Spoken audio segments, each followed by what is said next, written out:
1965, off the coast of Virginia, a scout rocket with a payload of 370 pounds left its launch pad at dawn. After following a nearly vertical trajectory to an altitude of 130 miles, it hovered for a moment, then plummeted back to Earth. No headlines were made. Reporters weren't even present. But the mission was recorded an unqualified success. How these sounding rockets are assembled and launched, and how meaningful information is gathered from their experimental payloads, is our story today on Science Reporter. 1, 2, 3, 4, 5, 6, 7, 8, 9, 10, 11, 12, 13, 14, 15. Hello, I'm John Fitch, MIT Science Reporter. Today we're out at Wallops Island on the eastern shore of Virginia, where the National Aeronautics and Space Administration has its main launch site for its small rockets and scientific payloads.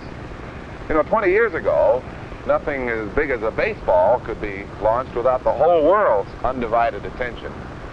But today we seem to have transformed that mysterious void, at least its nearer reaches, into our own private backyard laboratory. Out there, at the rate of almost one a day, scientists launch the minor experiments that test and measure the world about us. But it is, in fact, their results, when gathered together, that form the real launch pad of any major space achievement. From this very grandstand area, scientists, technicians, and even just idle observers have had a chance to watch space history in the making.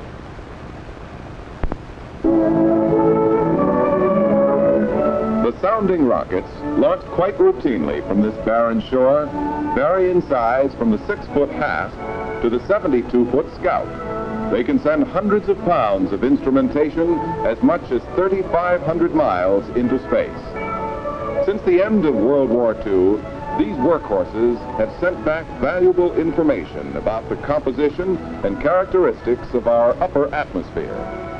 From heights above the ionosphere, they have also been able to return information about stars and galaxies. With the bigger rockets, Wallops Station has had a hand in major orbital launchings too. In 1959, they began a 2-year series of tests on the Mercury spacecraft that included the renowned flight of 2 rhesus monkeys, Sam and Miss Sam. During these same years, they launched and inflated the trial series of plastic spheres that preceded the Echo communication satellite. Currently, as part of our international cooperation project, Wallops is also orbiting satellites like the Canadian Ariel that have been developed in other countries. For an introduction to Wallops Island and to the kinds of research going on here, we talked first to Mr. Robert Krieger, director of Wallops Station. Actually goes quite fast. At the end of World War II, there was a need for research in flight, in guided missile aerodynamics, and particularly in the transonic aerodynamic region. This would be going through the speed of sound, breaking the sound barrier? Going through the speed of sound. There were wind tunnels that could do research at subsonic speeds, that's below the speed of sound.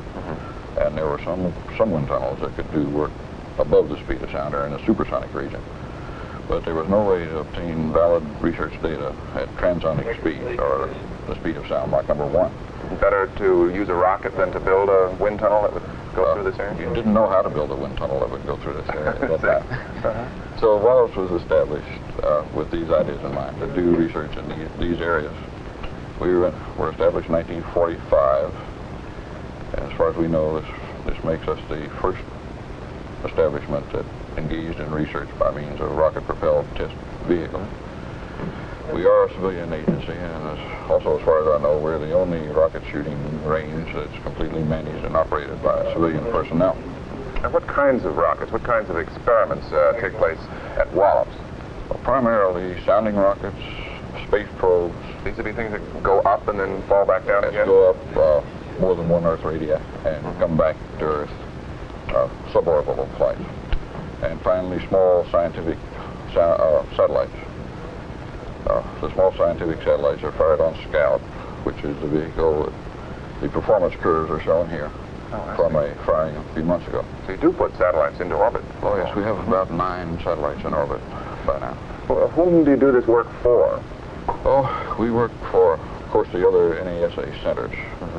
We do experiments for more scientific groups and the other arms of the United States government, the Defense Department, the Bureau of Standards, the sort of thing. More recently, we have been doing a good deal of work with foreign governments who are trying to get into space research by training them and assisting them technically with their early flying. With the hope that they'd be able to go back home and set up their own ranges? Yes. I see. Most of our experiments, or at least a large percentage of them, are from the universities. The university scientist brings his payload here to Wallops, and we apply our know-how and our facilities to put his experiment into the right environment in space. This is blockhouse number 2 on Wallops Island. Experiments from across the country and around the world are brought here to be assembled into rocket payloads. During its final stages, no one other than the technicians working on it are allowed in the room. To learn about an experiment using what is called a mother-daughter payload, we talked with Dr. John S. Nisbet of the Ionosphere Research Laboratory of Penn State University. Well, tonight we're going to fire this payload up into the ionosphere and try and measure some of the properties of the ionosphere and find out what controls them. Now, just what is the ionosphere? The ionosphere is a region above the Earth. It starts about 60 miles above the Earth and goes way on out about 1,000, 2,000 miles. And it is controlled by the sun. The sun's radiation comes in and splits up the atoms of the air. It breaks off the electrons from the atoms, and they're able to float around freely in this upper region. Does that actually affect us here on Earth? Oh yes, it affects us in lots of different ways, because all the relations between the sun and the atmosphere affect us. In particular, of course, the ionosphere affects radio waves, so it's very important for transmission. Well, now, why do you need a rocket to do this experiment? Well, of course, you never fire a rocket if you can do an experiment any other way. It's very much easier to do experiments with ground-based methods, because the effort you have to put to get a successful rocket experiment for the amount of data is quite enormous. But there are some things you can only do with a rocket, and those things are mainly the kind of experiment where you want to study something in a lot of detail. You want to be able to investigate things in a vertical line above the Earth. You want to study the vertical gradient, or perhaps you want to be able to measure particles that just don't get down to the surface of the Earth. You only do when this is the only way to do it. Well, what about using a satellite? Satellites are very nice because they last for a long time. You can get experiment over a year or so. But the trouble with them is that you get variations in the local time, you get variations with altitude, you get variations with latitude, longitude. All these things then affect your measurements. It's very difficult to sort out the result of a satellite. Now, this experiment we're doing tonight, we want to measure at one particular time. We're looking for one particular effect, and the only way really to do it properly is with a rocket. I wonder if you'd tell us how your payload is put together. Yes, I put a diagram over here. Now, when the rocket goes up, all these bits here are assembled. You have the main rocket mounted onto here, and then this bit sits on top here, and this bit sits on top here.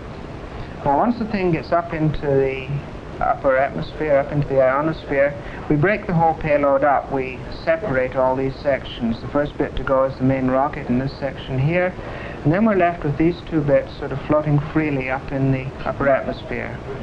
And then, finally, we split this part from this part, and this is the key experiment. This is the transmitter section. It's got 3 radio transmitters, just like a normal radio station. And it sends radio waves back to this section here. Now, what we're going to do then is measure the wavelength of the radio waves in the ionosphere. The wavelength is controlled by the electron density in the ionosphere.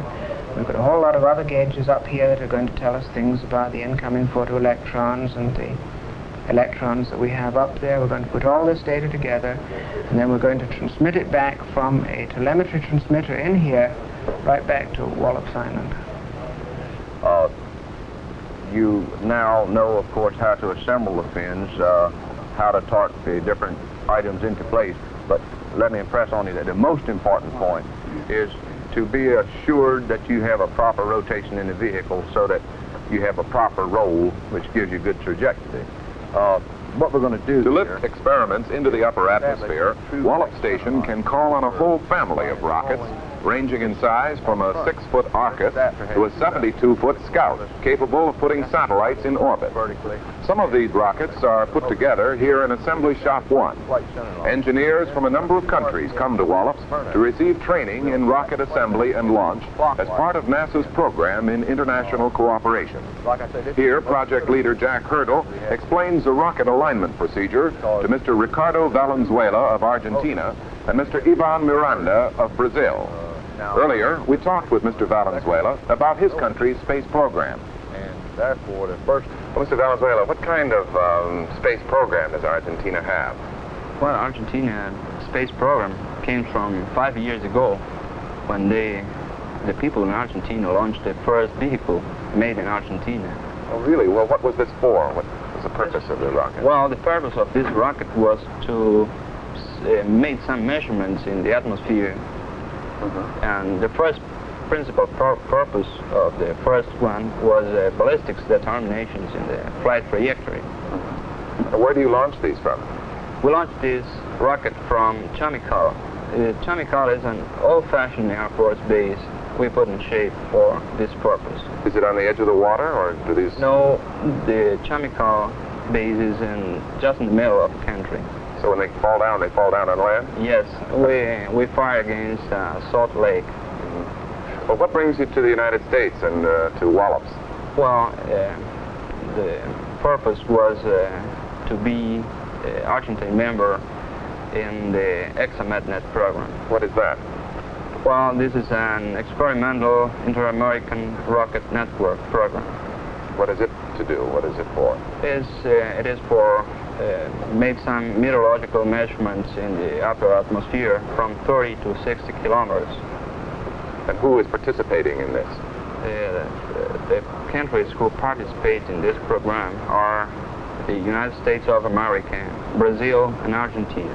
And you will all be firing rockets at the same time? Yes, we'll perform a launching operation together in the same time. Well, then what are you learning here at Wallops? Well, I'm learning the standardization procedures for this particular operation. Oh, I see. So that all these rockets will be the same, the experiments will be the same in these three countries? Yes, we use the same rockets. How would you tell us about what you think will be the future of the space program in your country? Well, as our space agency says, we are going to make some launchings, special launchings, scientific launchings in meteorological area, but perhaps someday we can put a satellite into orbit. After an experiment and its rocket have been assembled on the launch pad, the center of attention shifts to the control room miles away at the main base. These men are monitoring the many parts of the picture which must all be successfully pieced together before the launch can take place. Among those who must be satisfied that all is in readiness is the range safety officer, Mr. Lloyd Parker. John, most of our work takes place weeks and months before each launch. However, during the launch operation, one of our major concerns is shipping in the area in front of us. Now, here is a local map of Wallops Station. Show that we face on the broad Atlantic Ocean. We are some 150 miles south of Washington, D.C., and some 90 miles north of Norfolk, Virginia. Oh, I see. You fire out over the Atlantic then? Yes. And these rockets actually land in the water? Right, and our impacts occur, we have a multi-stage vehicle, so we have impacts which occur at various ranges out in the ocean. Now, we surveil for these ships by means of an aircraft which is flying overhead and looking at these ships with radar. He calls their position back to our radio operator, and then they are plotted upon the board so that we can evaluate the hazard to these ships. As you see here, we have a ship which is entering the hazard area. Now, in order to protect this ship, we must either hold up the launch operation or move the impact to an area where there is no longer a hazard to these ships. Now, how can you move the place where the booster falls back in the water? Well, these vehicles are launched from a launcher which is steerable, and we can actually point these vehicles in any direction we desire. Now, this is necessary because of wind. So these vehicles correct into the wind, so therefore we must compensate for wind. And in the same procedure, we can also move this impact to any point we so desire. Did you ever hit one of these ships? No, thank goodness. Well, now, why couldn't you just send him a radio message and ask him not to go into that area? Well, it so happens that we have no communications with these people, and they are tankers and commercial vessels and also fishermen. And if they were catching fish, I doubt they would move anyhow. Providing we can find an area which is large enough to contain the hazard area of the booster, and it is clear of ships, we can then successfully complete our launch. All right, how about this? Although there are many people, like the range safety officer, who can say no, there's only one man who can say go. He is the flight director, Mr. Robert Duffy, who has supervised nearly 2,000 rocket launches at Wallops. We asked him to describe a typical launch for us. Here to find out for our viewers. All of the activities which are required to conduct a countdown, launching, tracking, or recovery operation are coordinated from this room. Each of the smaller operations which fit together to make the overall operation have personal representatives in this room. Well, so you mean there might be somebody here whose sole responsibility is to make sure the payload sitting on top of the rocket is still all right? Yes, that's right. In fact, this fellow over here is in contact with people in the blockhouse who switch the payload, and by reading instruments are able to tell the condition of the payload.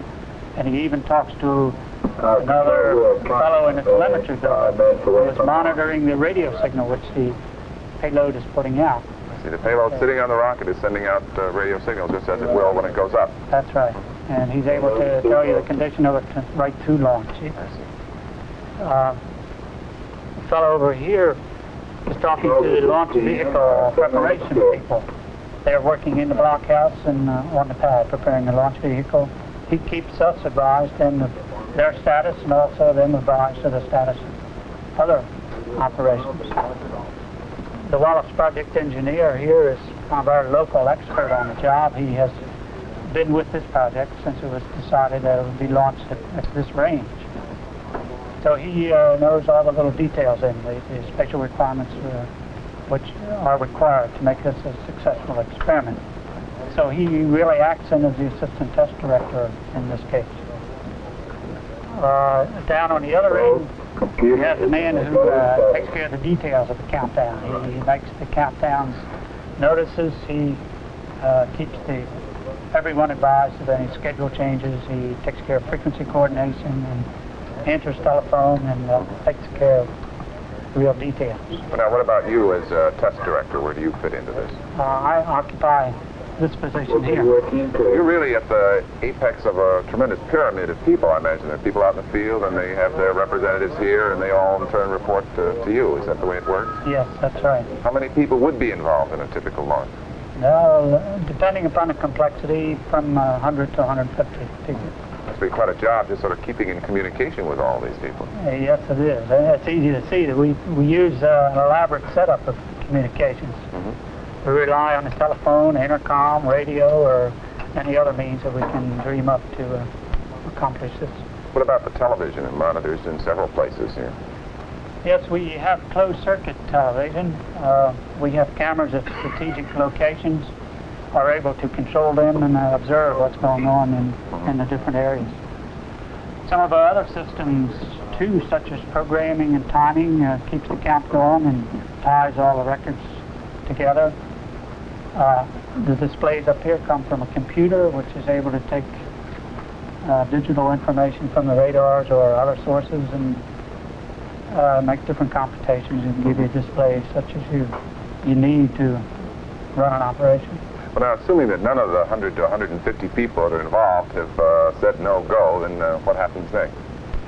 Well, if everyone is satisfied, we launch the rocket, and once it's in the air, we get information back by telemetry, which sends data down by a radio link And also we track with radar, which tells us the position of the rocket during the different periods of flight. I would like to show you one of our radar platforms.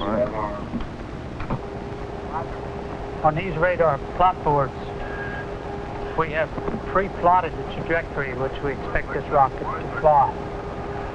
This view shows altitude and range. The rocket takes off from here, moves up along this trajectory, kind of a side view. See, that's already there, and then a pen will actually follow when it is flying That's along right. the same path. The view over here is kind of a top view. It's an XY plot. It shows the trace across the Earth's surface which the rocket trajectory makes. In this case, it's going to fly due east. Let's see. The other lines on here are used to determine that the rocket's flying on a safe azimuth. The northern limits here are used to protect land masses to the north, such as New York, Boston, and such. Glad to hear that. The southern lines then take care of the southern U.S., Caribbean islands, and South America. And then normally the vehicle would be flying right along here. Well, what happens if it does deviate sharply off to one side? Well, if it becomes an unsafe flight, then determined to be dangerous, then the range safety people would have to take action. From this console, they are able to send the commands directly to the launch vehicle. And they would send an arm command and a destruct or fuel cutoff, as would be required for the case. They either could blow it up or cut it off and just let it drop back into the ocean. That's right. Does that have to be done very often? Well, in over 5,000 launches, we've had to take destruct action less than a half dozen times. Well, assuming everything is proceeding normally, what happens while it's on its way up? Well, when the rocket is in flight, we are usually receiving experimental data then by means of telemetry. This is the telemetry building where information from rockets and satellites is received and recorded. I'd like to have you meet telemetry systems engineer, Mr. Frank Boykin. John, telemetry systems receiving begin with our antennas. These are located outside on the roof and in different places. Let me show you a couple of these.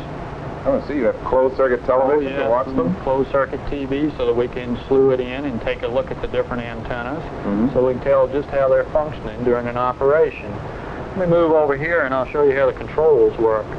We have a manual control of this antenna which we can move it around as you see this way. Let me focus over here a little closer to us. But now, you wouldn't try to follow a rocket that was blasting off? No, actually it would be pretty hard to follow one manually.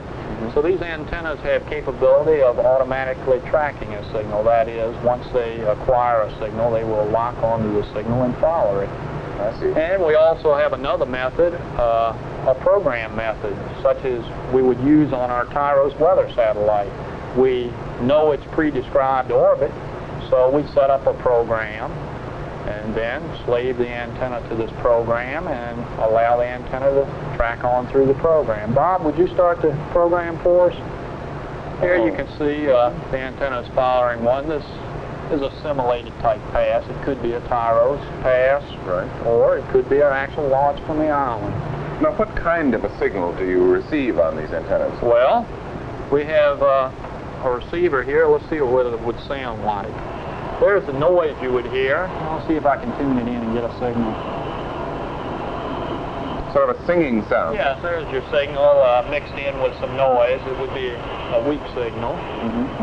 Also, we have a visual display of the signal on this oscilloscope. It doesn't look like much more than noise. No, actually, this is actually a telemetry signal with the individual data channels on a composite carrier signal. Well, you might be measuring a lot of things simultaneously, and it's all put together on one single channel. Yes, much like your TV system, where you have the picture and the audio on a common channel. Except we have many more channels than you would on just the two on TV. We take our signals from this location and we run them through a receiver, and then the signals are piped into our readout room. Would you like to step over and we'll tour through our readout room? These signals are brought into the readout room and used in two forms. We have one form we record on these tape recorders, which you see right over here. Right. And we also process our data in real time. We take the signal you saw in the other room, the composite signal, and we feed it into these discriminators. These will separate the individual channels of data out so that we can further reduce and display each individual channel. We might... Oh, I see. You mean, actually, you might have temperature coming out of one and pressure out of something else?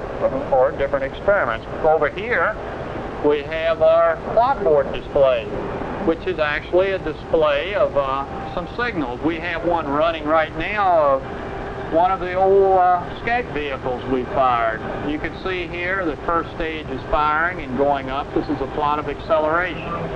Here the first stage is stopped thrusting and the acceleration is dropping off. And down here we have a pitch program, which is showing us that our vehicle is pitching properly. Of course, it changes its course. These things are, of course, in real time on an actual operation, and we feed this data to our range safety officer, who uses this along with the plot board data from the radars, which you saw a little while ago, to determine if the vehicle is flying properly. Well, what about the experiment, though? Well, the experiment we have displayed over here on some oscillographs.